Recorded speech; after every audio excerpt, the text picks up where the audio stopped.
Hello everybody, long time no see. I'm TDubsKid, and if your TW200 is not running quite right and you think it's the carburetor, you're really gonna wanna check this out first because it's something super simple that can make the TW200 run very poorly.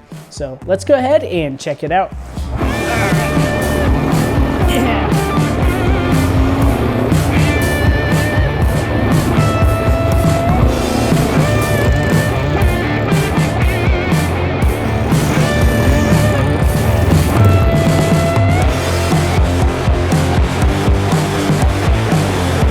Okay, to start out, let's go ahead and take a look right here.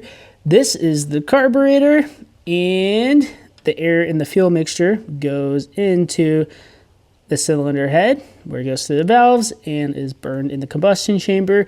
But there's a piece between here, and that is what we're going to be looking at today. Also, if you've dug into the TW200 before, you might have noticed up here that there is a strange tube with a block off cap, and that has something to do with this. Just so you guys can see what I'm doing a little bit better, I'm gonna go ahead and remove the fuel tank and the seat. Normally you may not have to do this, but I'm just doing this to show you guys. And also, when you're working on a bike, so you don't get a pair of pliers in your eyes or some fuel or a screwdriver or something, it's a good idea to wear some safety glasses to keep your eyes nice and safe.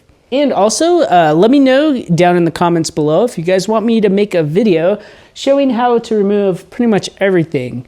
Like the seat, all the plastics, the tank and stuff. Okay, so now I got it all apart and I kind of cleaned it up a little bit in here. Here is the hose that goes up to the end of the fuel tank. And I just removed it from these wire straps. It was just in there. This hose just goes through here, zip tied right there, and then around, and it connects to that boot between the carburetor and the head. So I made a little bit of a drawing here. I'm obviously not the best artist, but this just shows you the intake system and kind of what's going on. But basically the air enters through the snorkel, and that's up kind of right under the seat, and then it goes down, and then this is the air filter right here. And then once the air is filtered, it goes into the carburetor, and there's a little needle. I mean, it's not exact, there's more parts to the carburetor, but the basic thing is that usually there's like a slide or something. So when you twist the throttle, it opens the slide and allows the air to go through, because if there was no slide, it would just be like full throttle all the time. And as the air goes through, it picks fuel up off of the needle and kind of sucks it in to the air and atomizes it, and then it goes through that boot between the carburetor and the cylinder head and into the intake runner. And then when the valve is open on the intake stroke, it goes through there, and then the fuel and air mixture goes into the combustion chamber. And then when it closes, the piston compresses it, and then the spark plug lights it. And when the bike is idling, the throttle or the slide is closed, and obviously there's like a pilot jet and needle system to allow it to have enough air and fuel so it can continue, idling. But what's happening is the piston is trying to suck air in, but it can't because it's restricted right here. So it's creating a vacuum right in this section. And that vacuum is basically what keeps it idling, so it doesn't just go like full throttle. So we have a nice little vacuum right in this area, and including this hose as well. But let's say we introduce a leak right here. This boot cracked and air is getting in through here. I mean, it depends on how large that leak is, but I would suspect the RPM is gonna raise slightly depending on how large the leak is. But another factor is that we're not going to be getting any fuel with that air. So we still have some air coming through here and pulling fuel, but say we have a little vacuum leak. What's going to happen is the engine is going to start running lean because we're getting extra air and not as much fuel.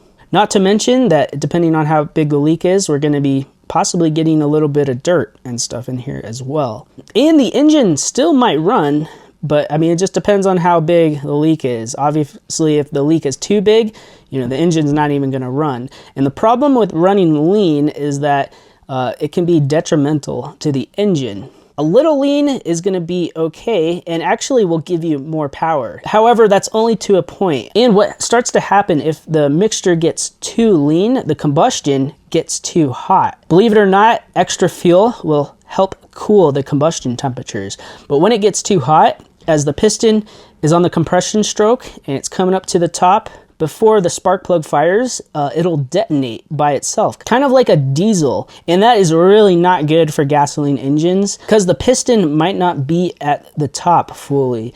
So it's gonna rob a little bit of horsepower and it's gonna put a lot of stress on the piston and everything around here, like the head gasket, the valves, because what you want is when it's at the right point, maybe just a little bit before the spark plug fires, and it's a nice smooth burn down to the bottom. It's nice and smooth, but when you have it just explode like crazy, it just causes a lot of issues and everything just gets so super heated and hot.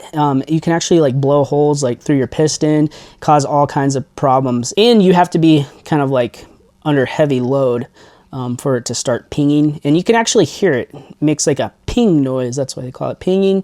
But yeah, that's definitely not what you want. And one thing that can help prevent pinging or detonation is to use a higher octane fuel, because believe it or not, the higher the octane, the more resistant the gasoline is to combustion, which seems a little weird and people don't believe me when I say that. And that's why they use high octane in high performance engines, so they can make it as lean as possible without going too lean, so you get more power. And also you can add more spark advance and stuff like that. But it just prevents it from detonating or pinging. But I'm kind of just going off topic here. The main thing I want to talk about is the vacuum leaks. And if the leak gets too big, like the engine's just not even going to run like at all. And ideally, you wouldn't want any vacuum leaks. So you're not going to be running your engine leaner than it needs to be. So next, guys, let's go over a couple ways on how to test to see if we have a vacuum leak. So the more I think about it, it makes sense that they would put a vacuum test port on here, because there would be no other way to hook up a vacuum gauge or anything else to engine vacuum unless you took this off and drilled a hole and made your own port, which would be an absolute pain. But the best way to test for vacuum leaks or air leaks in general is to use a diagnostic smoke leak detector.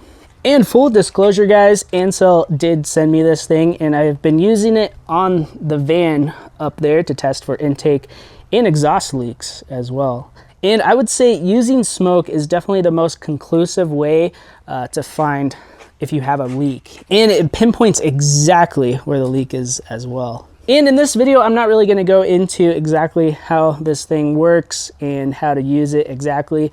I have another video on my van channel where I do like a whole setup and review. Okay, let's go ahead and take this plug off. And it's got this little hose clamp, and you can actually just use this with your fingers. You don't even need pliers. And we'll try to pull the plug out of here.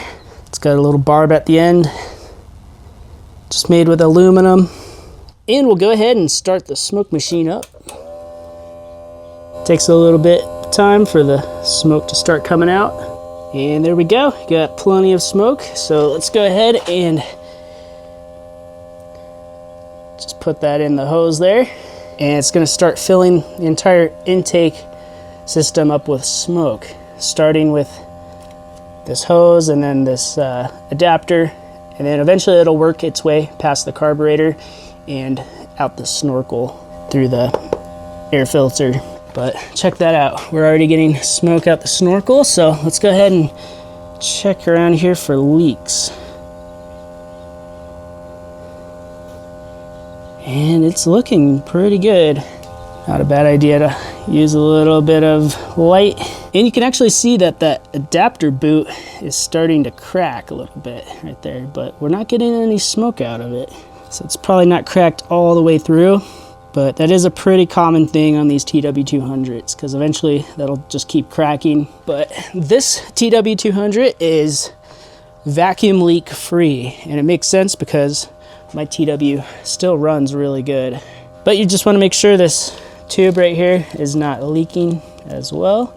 It's looking pretty good. So I'll go ahead and shut that off.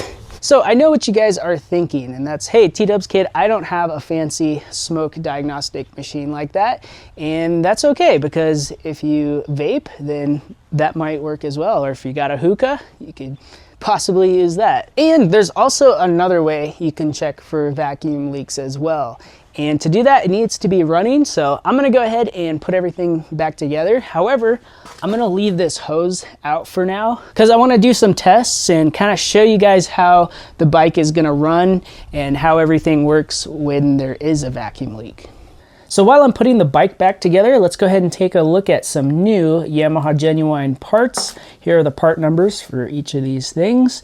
And this is the little boot or adapter between the carburetor and the head. And it looks like it's some kind of like resin or plastic or something like that. It's got this like hard material and it's surrounded by rubber, and then it kind of transitions into rubber right there. It's all kind of molded together.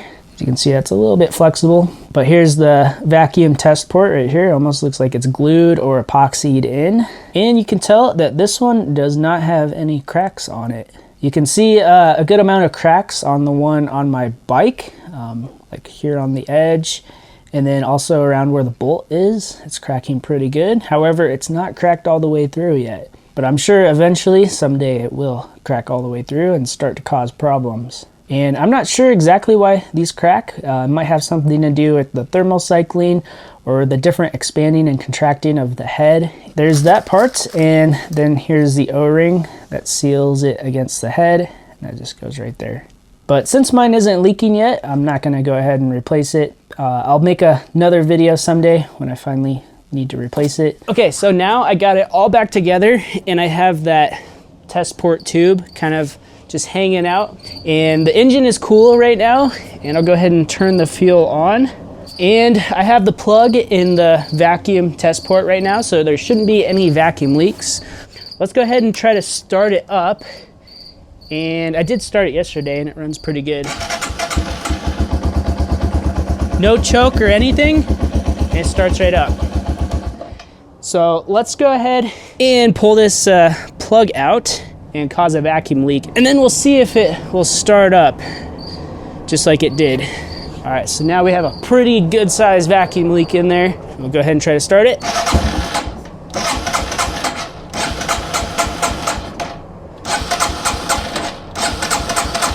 Yeah, now it's not wanting to start at all. So go ahead and cover this up. It's funny, I can feel the pulses with my finger on there, but if I let it out, it stops immediately.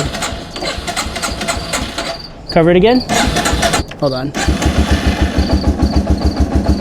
There we go. And let go, stops. So that pretty much tells us if you're having trouble starting the bike, you definitely could have a vacuum leak. But it could also be something else as well. This is just the easiest thing to check first, because you don't want to like go through the whole carburetor, clean it out, you know, change the needles and stuff, and it still doesn't run right, all because of a little vacuum leak. But I also want to try one more thing. I didn't have the choke on, and a lot of times it'll start okay without the choke. I'll go ahead and set it to stage 1 choke. Try to start it up with the vacuum leak. So it wants to start there because we're giving it more fuel. But notice how the engine speed was a lot higher. Now we'll set it to stage 2 choke and see what it does. Yeah, kind of good. Gives you a little bit of a runaway there. So that's definitely another indication that you have a vacuum leak, is if the RPM is a lot higher. And of course you could try to turn the idle speed down, but you're not fixing the real problem. But that's a nice little test when the engine is cold. I'll go ahead and stick the plug back in so we don't have a vacuum leak. And I'm gonna go ahead and start it up and let the engine warm up. Okay, now the engine is fully warmed up. Drove it around a little bit, or rode it around, I should say. But let's see what happens when I create the vacuum leak again when it's fully warmed up.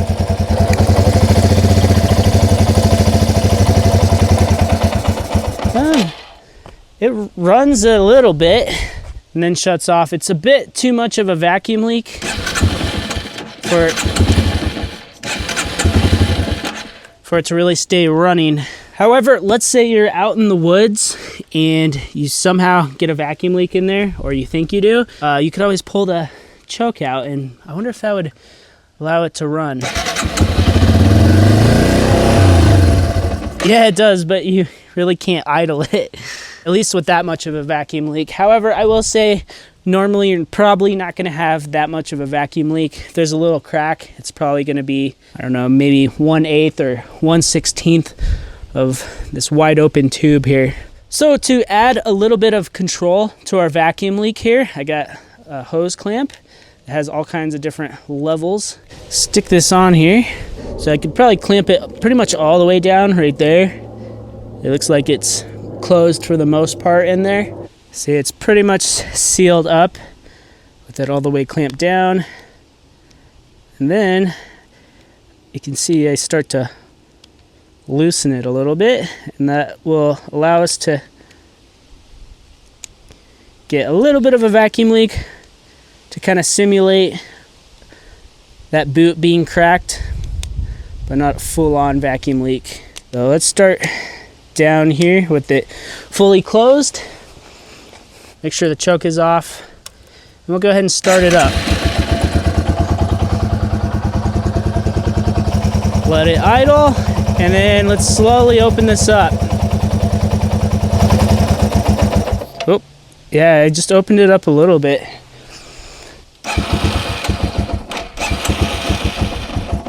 And yeah, it's struggling to stay running. I can give it gas. Oh, did you hear that pop? That's definitely a sign of a lean condition.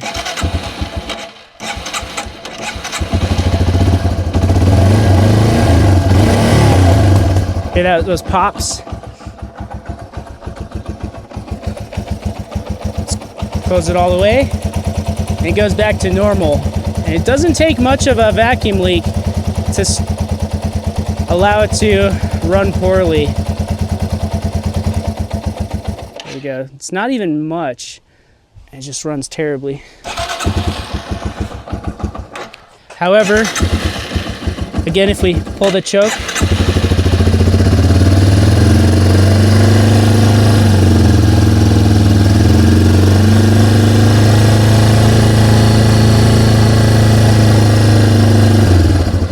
it allows it to run a little bit better, however the RPMs raise.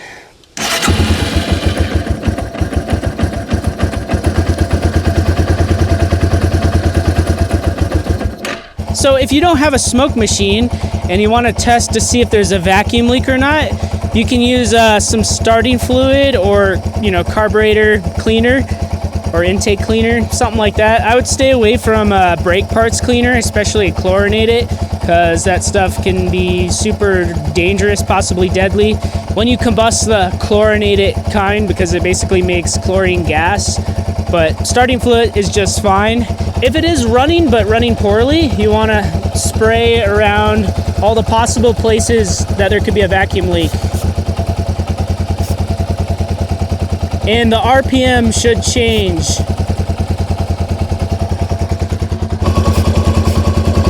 And we already know we don't have an actual vacuum leak around here because we already used the smoke machine, but let's see how it will act if we do have a little bit of a vacuum leak.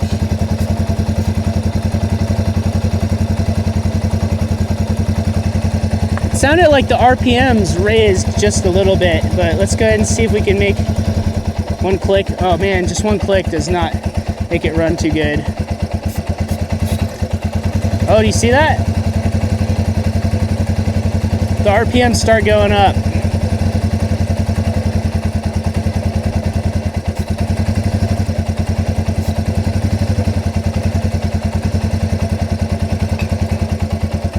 Let's give it another click if we can. See, it wants to die, and as soon as you get the starter fluid on the vacuum leak, it kind of brings it back to life.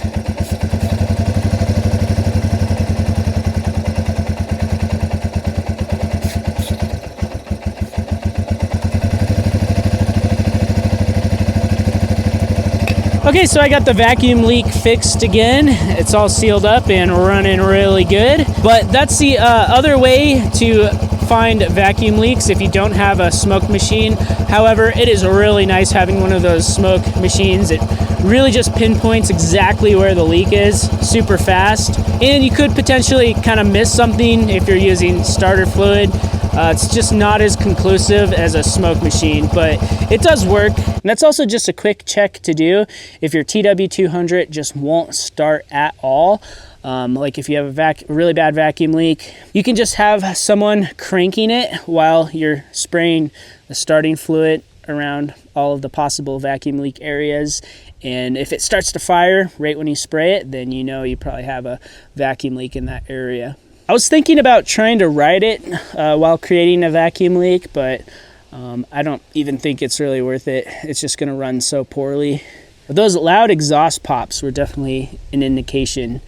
Well guys, I hope to have found this video useful, and if your TW200 is not running correctly, or in the future if it starts not running correctly, you definitely want to check this out first before you just go right to the carburetor, because it's something so simple and easy to look for. And I have heard of a lot of reports where that little boot starts cracking and causes vacuum leaks and drivability problems, or rideability problems, I should say. But checking this first could definitely save you a lot of time and money. But anyways, guys, just a little update for the channel. I really haven't even ridden this summer yet. I'm probably gonna do an oil change and lubricate the chain, check the adjustment, maybe go for a couple rides. But I'm really trying to focus working on this van because my goal is by fall to get like all of the, or maybe let's just make it winter, because everything takes a lot longer than you think. And plus I work full time, so I just can't work on everything you know, nonstop. My goal is by winter time to have like the van at a point where I can be driving it around. I have, you know, the front seats in and the carpet, and I have all like the mechanical work I want to do, even though it does run pretty good right now. It just needs a lot of like preventative maintenance, because the thing is just so old, like water pump and stuff. I just don't trust, you know, an old water pump and belts, and it also has a rear main leak. But on my next check, I will be getting a class 4 hitch receiver, so I can, you know, get that on there, and I'll be able to throw the TW200 on the back. And while I'm finishing the inside, I can still go on like some camping adventures and stuff like that. As far as like the TW200 content goes, I have this company reaching out wanting to like give me like a rack for the TW and some saddlebags. I already have that stuff, so I was thinking maybe I could, you know, get it and do like a video with like a little moto camping trip, testing it out, and then just like do a giveaway on Instagram to like you guys, just as a way to like give back. Let me know what you guys think of that, if that's something you would want me to do. But any giveaways that I do, I have done a few. They're on Instagram, so be sure to follow me on there. Guys, I'm not giving up on the TW200 channel. I still love adventure and motorcycles. I just want to be able to get out further and go explore more of like the country even someday, because I've done so much exploring around here, it just gets a little old. But I think a van and a TW200 on the back is like the perfect combo. But anyways, that's enough of this video. Thanks for watching, and I will catch you guys next time. Peace out.